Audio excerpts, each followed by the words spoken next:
Hi everyone, welcome to our workshop. My name is Giorgio, and together with my colleague Stefan, today we will talk about AI sound separation in Sony. Our presentation today is divided in 3 parts.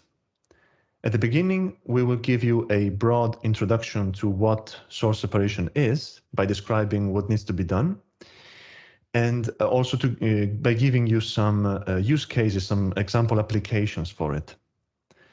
Then we will spend some time speaking about our Music Demixing Challenge, which is an event organized recently by Sony, and it's still ongoing. And finally, we will highlight some products which have been realized with AI sound separation technology by Sony. Now, for the first part, I will give you the word to Stefan. Okay, so welcome also everyone from my side. In this first part, we would like to introduce the task of sound separation to you. As you can see on this slide, by sound separation, we mean that we have a mixture given. Here, music, a song, being made up of several instruments, for example, a guitar, a piano, and vocals. And using source separation, we want to separate this song into its individual instrument tracks for the piano, for the vocals, and for the guitar. Source separation itself is a difficult task because it's an ill-posed problem, but has seen a lot of improvement over the last years because deep neural networks came to a rescue and really help us to solve this problem. On the next slide, you can see that sound separation has a lot of applications. For example, as you already saw on the slide before, we can use it for music separation, where we want to separate a song into instruments. We can also use it for music restoration, where we have some music with some artifacts, for example, also with some reverb, and we want to just extract the dry sound and like separate the dry sound or the artifact less sound from the artifacts or the reverb. Another application is speech separation, where we have 2 speakers and we want to just be able to listen to what one of the 2 speakers is saying. That's called speech separation. And last but not least, another application is speech enhancement, where we have noisy speech and we want to split this noisy speech into clean speech and into noise. And all those use cases basically can be utilized by the same DNN that is used, and only we have to use different training data, different loss functions for obtaining those models, which really makes this overall scheme of sound separation feasible. Okay, so this was a brief introduction into sound separation, and this brings us now to the second part of the presentation, which is about the Music Demixing Challenge.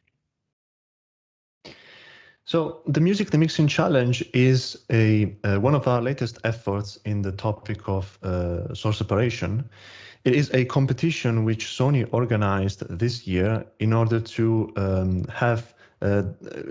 boost even further the performances on source separation systems. During this talk, we will give you a general overview of what it is and how to participate, what is the timeline, the prices, and so on. We will highlight some of the important aspects of the challenge, like the hidden test set, and we will show you also some intermediate results. The Music Demixing Challenge is meant to be a follow-up of the very long tradition of signal separation evaluation campaigns, which started in 2008. In particular, we are focusing on the Muse track, which is focusing on music source separation.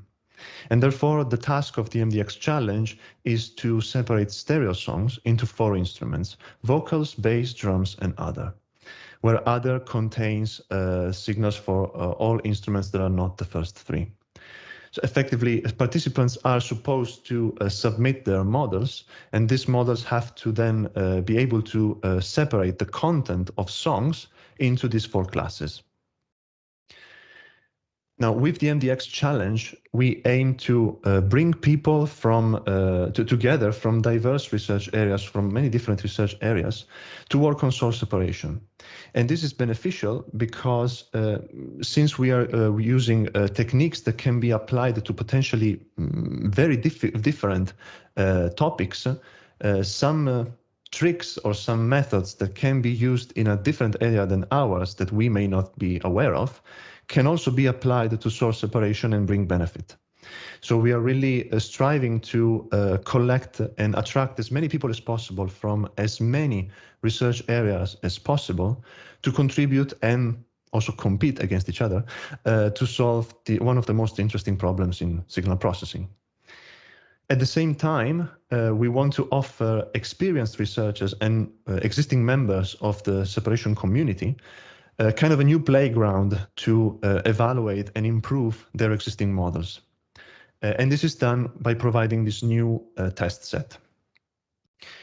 In order to reach as many people as possible and to have a reliable and stable infrastructure to host the challenge, we decided to host the MDX challenge on a crowd-based machine learning competition platform, AIcrowd.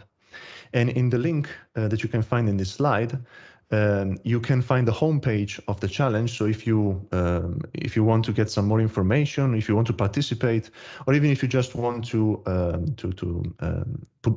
advertise the challenge to some colleague of yours, you can use that link, and you can find all the information inside there.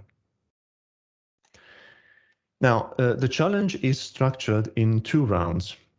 We started on May 1st, and the first round will end in mid-June. And during this first round, the participants are supposed to get acquainted with the submission system. They can try out their baselines. They can try to improve the existing baselines that we provided.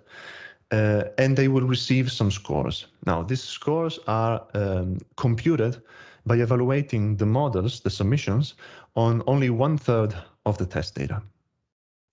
Starting June 14th and ending July 31st, there will be the second round of the competition, where there is basically no difference with respect to the first round, except for the fact that the evaluation is now carried over 2/3 of the test data.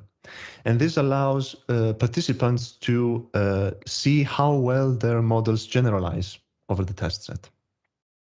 Finally, at the beginning of August, once the challenge already ended and no submissions can be done anymore, we will run the final evaluation on the complete test set and therefore compute the final scores that the winners will be selected upon. The submissions are scored based on the training data that it was used to train the models. So we have 2 leaderboards. Leaderboard A only includes models that are trained on MUSDB 18. MUSDB 18 is a kind of the standard dataset for music source separation, because so it was introduced in the SciSec 2018 as a training data. It's open and free, available to everyone. So anyone can use it to train a source separation model and start developing systems. Also, MUSDB 18 is also the standard in the literature. So that allows us also to compare models with the previous literature. Nevertheless, we don't want to constrain too much the choice of training data. So we have also a leaderboard B, where the systems that are submitted there can be trained with any possible data that the participants have. And this is really used to push the scores as much as possible. We want to see on leaderboard B what's the current state of performance in terms of performances of the state of the art by reaching the highest possible scores. And each leaderboard features prizes. So for each leaderboard, the winners of the first place will receive 3,500 Swiss francs, the second place 1,000, and the third place 500. And this is done per leaderboard independently. Finally, the submissions are evaluated using the signal to distortion ratio score. In particular, what we do is we take the output of every instrument network, and we compute the SDR on that output per song and per instrument. And then we can average over instruments and then get the SDR for one song, and or optionally average also over the whole dataset, thus retrieving a single score. The winner systems will be selected based on the performances on the SDR song, on the average of SDR song over the whole test set. Now, one of the most interesting points about the challenge is that it features a new hidden test set, which we call MDX-DB21.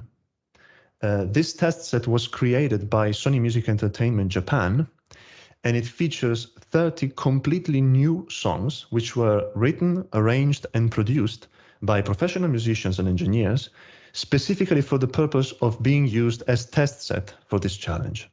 So this data is completely new. No one has it except for the organizers, and this allows us to create a challenge which is as fair as possible.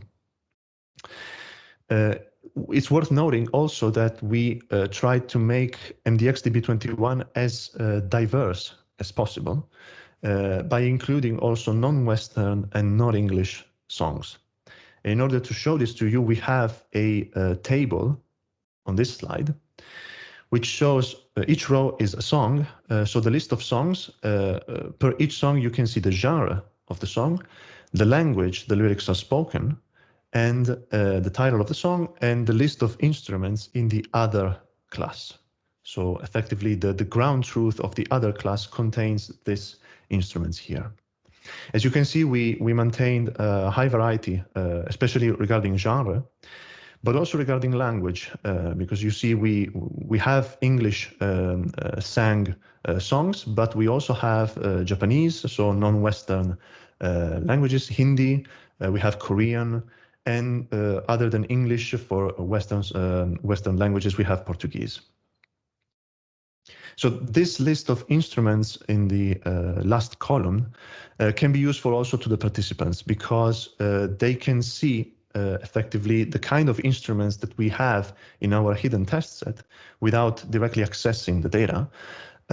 So they can make some more informed choices when training their models.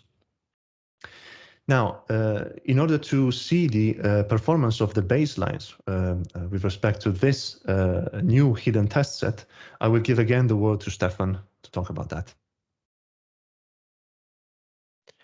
Yes, so together with this competition, there's also a starter kit that is provided for all the participants. And this starter kit comes with two baseline systems. The first one is Open-Unmix, here abbreviated as UMX. And the second one is the CrossNet-UMX, abbreviated here as XUMX. You can see on this slide the scores in the first table here on top of this slide that we achieved by this system on this hidden MDX-DB21 dataset. And maybe more interesting is this lower plot where you can see this SDR for every song over the songs. And this gives you an idea how this two baselines perform on different songs. And you can see that there are some songs where we can nicely separate, even with this baseline systems, but there are others where we have to improve, where basically the baselines just trained on MUSDB18 HQ are not generalizing well enough. And just to pick out one example, this is the song SS025, which is a Korean song. And we can see basically that these two systems, which are trained on MUSDB18 HQ, are currently having a hard time to separate the instruments for this song. On the next slide, you can see a first glimpse into the submissions that we received until May 26th. On the x-axis, you can see the submission ID, meaning like on the very left, these are the first submissions, and on the very right, these are the most recent submissions. And on the y-axis, you can see the signal to distortion ratio in dB for every of those submissions. And you can see here in different colors, the SDR for the full song, or for bass, drums, other than vocals individually. And you can see that there is some progress being made by the participants, which is interesting to see.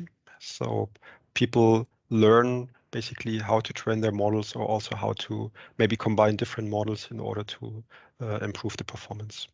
And this is now the results after the first 3 weeks of the competition, and we are looking forward to see more submissions by the participants. This MDX challenge will also have a Sattelite Workshop at ISMIR 2021, which will take place in November, 12th of November. And it will feature presentations from the winning teams, where they can describe basically how they achieved their system, what were their reasoning behind, how they came up with their systems, and also will feature some invited presentations on the general topic of source separation. There's a preliminary workshop website that you can find here, and please stay tuned. More information will come in the next weeks. Okay, this was the introduction of the Music Demixing Challenge. And now, last but not least, I'll hand back to Giorgio to talk about product highlights that were built with sound separation from Sony. So we have two examples for you today. One is about music, one is about movies. In the first one, we have a recording of Glenn Gould, a pianist, who performed a piece in 1961 in a studio, together with a speaker, Claude Rains, reading out loud a poem, Enoch Arden. Now, Sony wanted to release this recording in Japan, but the problem is that the original speech, the original performance of the speaker is in English. So they wanted to substitute that with a Japanese speaker.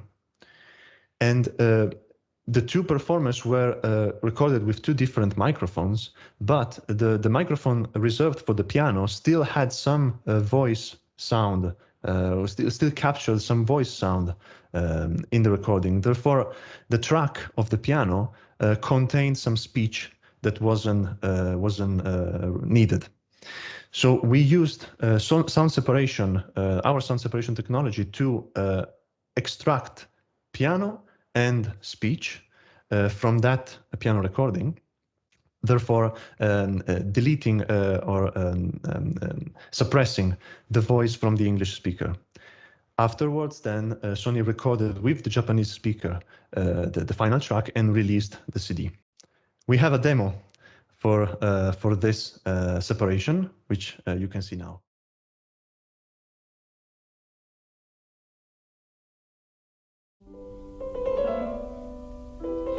Annie Lee, the prettiest little damsel in the port, and Philip Ray, the miller's only son, and Enoch Arden, a rough sailor's lad made orphan by a winter shipwreck, played among the waste and lumber of the shore.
The second example is about movie separation.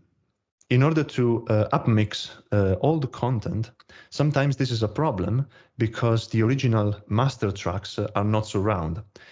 In the case of Columbia Pictures, last year they released a booklet containing restored versions of important movies that they produced in the past, among which there was Lawrence of Arabia. Now, Lawrence of Arabia was produced in 1962, therefore it doesn't feature a surround mix in the original release.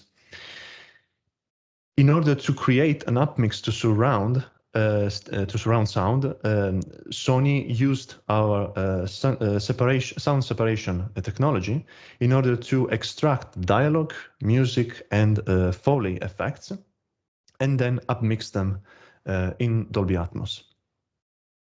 And also for this example, we have a demo to show you.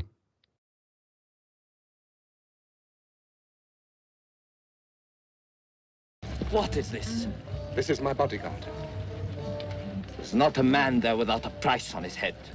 There's a price on my head, too. But these are murderers. What is this? This is my bodyguard. There's not a man there without a price on his head. There's a price on my head, too. But these are murderers.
So thank you very much for attending our workshop. In case you have any questions, then feel free to contact us. Here's our email addresses.